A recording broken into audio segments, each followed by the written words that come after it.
It's going to be a big adjustment. The teams are different. If the Syracuse University women's volleyball team wants to be successful in the ACC, they're going to need a lot of that. And this. And a little bit of this. And probably some of this. Kelly Morrisroe is the assistant coach and recruiting coordinator for the team.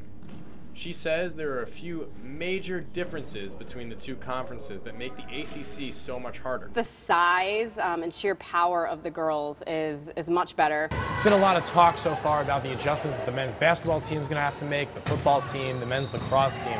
But the team that might be making the biggest jump in terms of talent from the Big East to the ACC could be the women's volleyball team. Right now, the ACC has 3 teams that are in the top 25 currently, and multiple that are getting votes to be in the top 25. In case you were wondering, the Big East doesn't have any teams in the top 25. Also, last year, in the 64-team NCAA championships, the ACC got 7 teams in there, the Big East just 2. Syracuse was not one of them.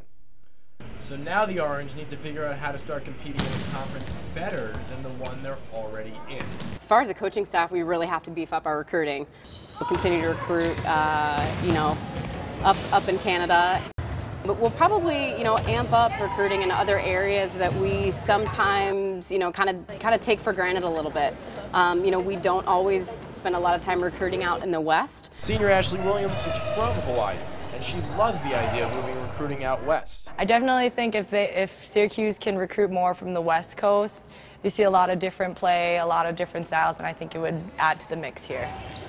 And while the move in the future is on the back of everyone's mind, freshman Andrea Fisher says that it's not distracting Syracuse from its main goals right now. We're just focusing on this year because it's 2 years away now, so just focusing on what we're doing now to improve and do well in the Big East. And the women's volleyball team could only have 2 years left to win their first Big East championship.